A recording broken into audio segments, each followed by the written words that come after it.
Hello friends, welcome to centre study. Jamia Millia Islamia का जो DElEd का रिजल्ट आया है उसमें कौन कौन से डॉक्यूमेंट आपको लेकर जाने होंगे इसकी वीडियो में बात करेंगे। और आपके जो डाउट्स आए थे, हमारे जो ग्रुप है उस पर जो डाउट आए थे उनकी भी बात करेंगे। और लास्ट में जानेंगे हम हॉस्टल का अलॉटमेंट आपको किस तरीके से होगा, यानी कि क्या अगर आप जामिया के डीएलएड में एडमिशन लेते हैं क्या आपको हॉस्टल मिलेगा या नहीं मिलेगा, इसकी भी हम बात करेंगे। तो जैसे कि आपको मालूम है, आपका ये रिजल्ट आ गया है और रिजल्ट की वीडियो हमने ऑलरेडी अपलोड कर दी है, वो भी आप देख सकते हैं। और क्या क्या डॉक्यूमेंट्स लगेंगे इसके बारे में भी हमने ऑलरेडी बता दिया था, लेकिन फिर भी मैं आपको एक बार बता दूं। सबसे पहला पॉइंट है आपका ये वाला कि जो आपका डीएलएड के जो एडमिशन होंगे वो कब से कब तक होंगे। तो 8 अगस्त से लेकर 11 अगस्त के बीच में आपके एडमिशन का कंप्लीट प्रोसीजर चलेगा।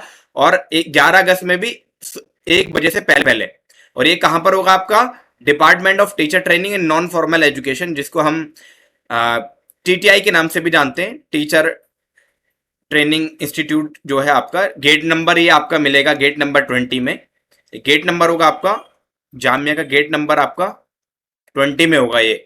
तो वहां पर आप जाकर एडमिशन का कंप्लीट प्रोसीजर कर सकते हैं। क्या क्या डॉक्यूमेंट्स आपको लेके जाने होंगे इसके बारे में डिटेल में जानते हैं। सबसे पहला है, candidate should bring the download admit card, registration form and 2 recent passport size photograph at the time of admission.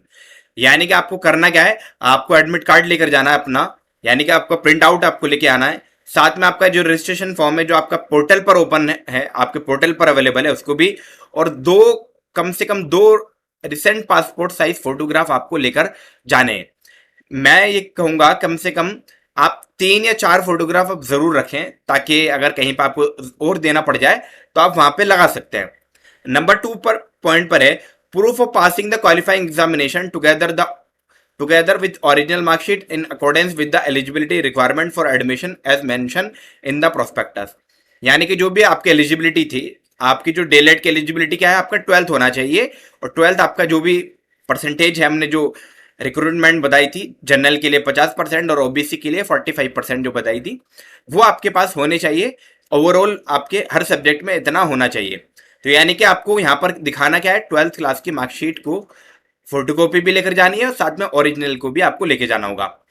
Proof of number 3 पर है, proof of age based on certificate of high school, secondary school और an equivalent examination.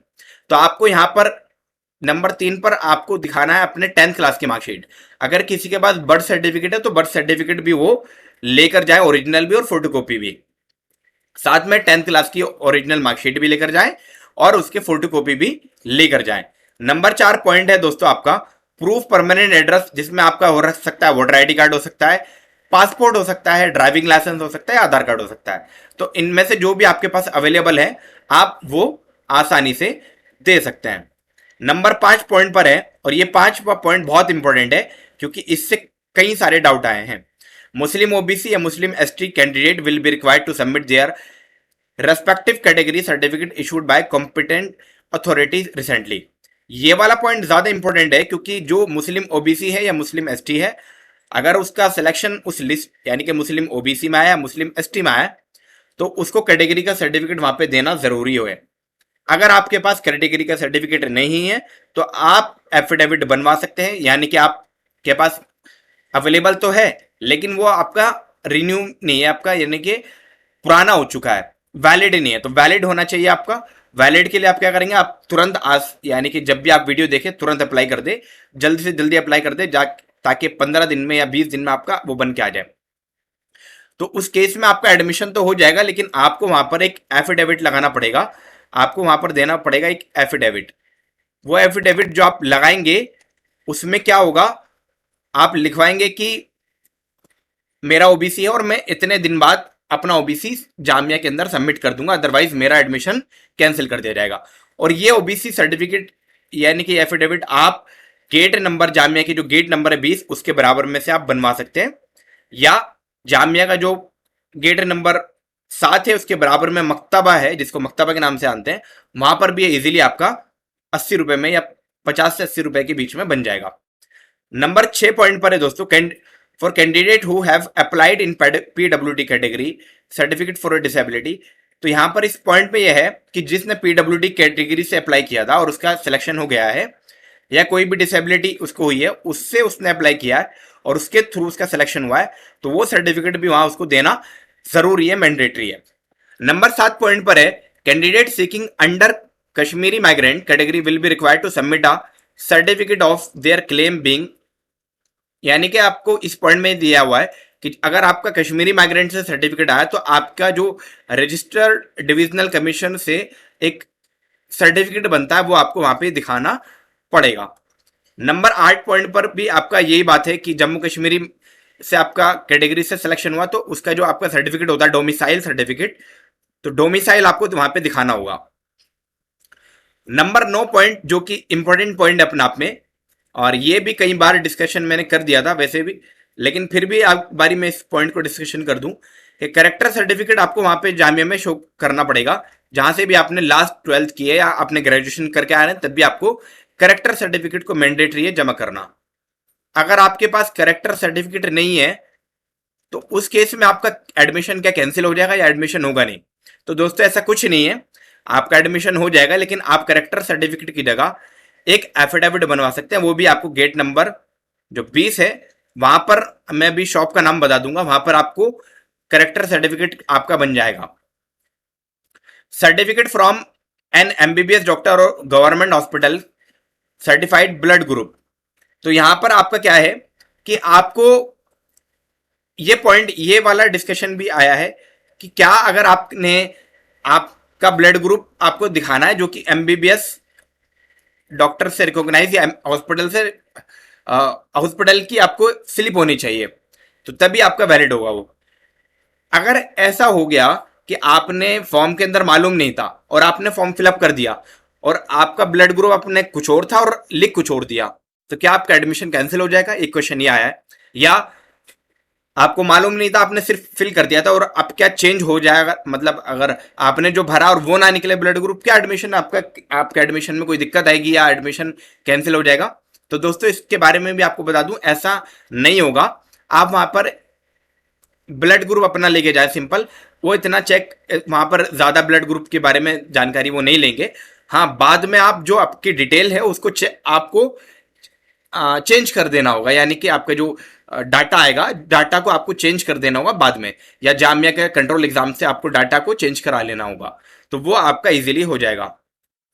In case अगर आपका 11वें point पर है, अगर आपका कोई साल कोई गैप आपका रहा है, कोई इंटरवेंशन गैप आपका रहा है, तो आपको एक एफिडेविट लगाना पड़ेगा, और वो एफिडेविट भी आपका गेट नंबर 20 के पास में आपका इजीली बन जाएगा।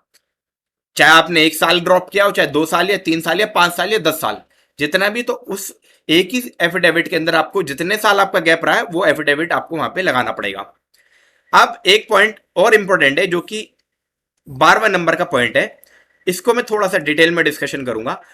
Affidavit for not indulging in ragging activity as per prescribe proforma, यानी कि आपको यहां पर एंटी रैगिंग के 2 एफिडेविट लगाने पड़ेंगे। 2 एफिडेविट, एक होगा आपका पेरेंट्स यानी कि या गार्जियन के नाम से, और एक होगा आपका स्टूडेंट के नाम से, जो भी स्टूडेंट है उसके नाम से एक एफिडेविट बनेगा, और एक या तो आपके पेरेंट्स या आपके जो भी गार्जियन है उसके नाम से आपका, उनके नाम से एक एफिडेविट बनेगा।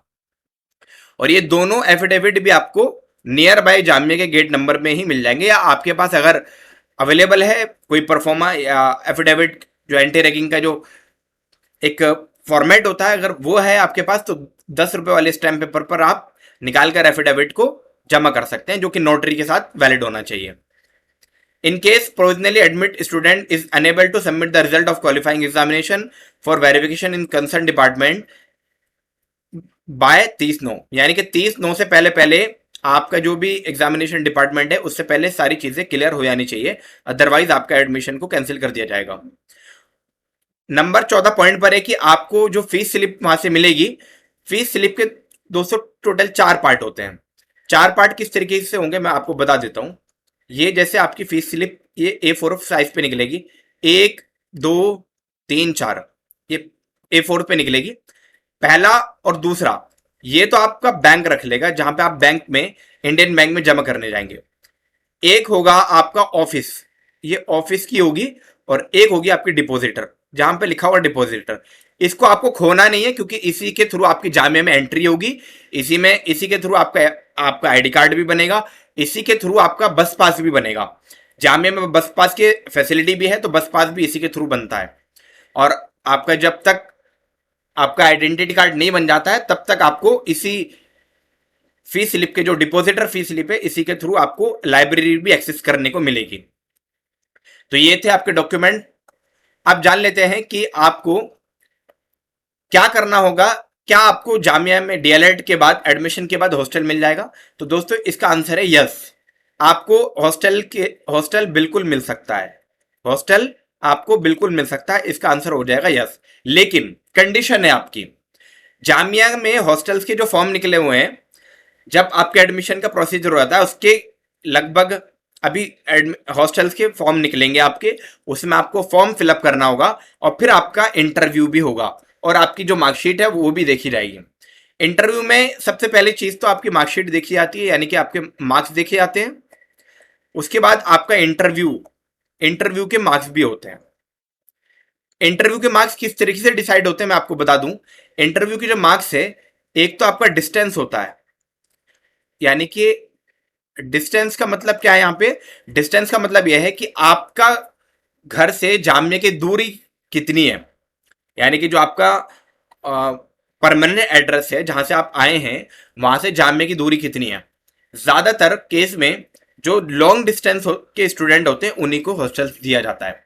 अगर आप चाहते हैं कि आपको हॉस्टल मिल जाए तो हॉस्टल्स के लिए हम एक कंप्लीट डिटेल वीडियो आपके लिए लेकर आएंगे, जिसमें हम सारी चीजें बताएंगे कि आपको क्या क्या कंप्लीट प्रोसीजर करना पड़ेगा, आपको फॉर्म कहाँ से मिलेगा, हॉस्टल की फीस कितनी है, और भी बाकी सारी चीजें हम उसमें कंप्लीट डिटेल बताएंगे। लेकिन फिलहाल के तौर पर यह कि आपको हॉस्टल्स मिल जाएगा, आपको मिल सकता है। अगर आपका इंटरव्यू और आपके मार्क्स के अकॉर्डिंग आपको हॉस्टल अलॉट किया जा सकता है।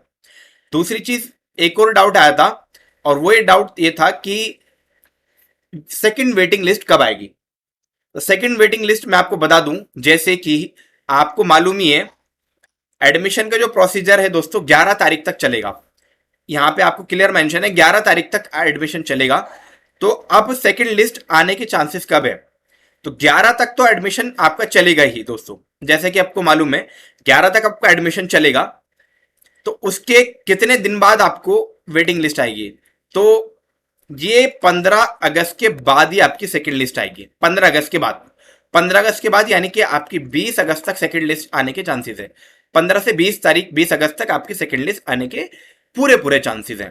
तो आपका सेकंड लिस्ट आप वेट करते रहिए। अगर आपका नाम नहीं आया, और कितने स्टूडेंट को कॉल किया जाएगा, ये डिपेंड करता है कि कितने स्टूडेंट ने एडमिशन लिया है। ये विदाउट डाटा हम नहीं बता सकते आपको, लेकिन एक आइडिया दे सकते हैं कि जैसे ओबीसी कोई कैंडिडेट है, मुस्लिम में नहीं, ओनली ओबीसी, तो उनके उसके चांसेस है। जो जनरल कैटेगरी का स्टूडेंट है, जो पहला या दूसरा कैटेगरी का स्टूडेंट है, जो पहली रैंक दूसरी रैंक पर है, उसके भी चांसेस हैं। और इसी तरीके से जो आपका ओबीसी है, आपका ओबीसी जो है उसमें पहले वाले के ज्यादा चांसेस होते हैं, सेकंड वाले के ज्यादा चांसेस नहीं होते। हालांकि सेकंड का एडमिशन भी हो सकता है।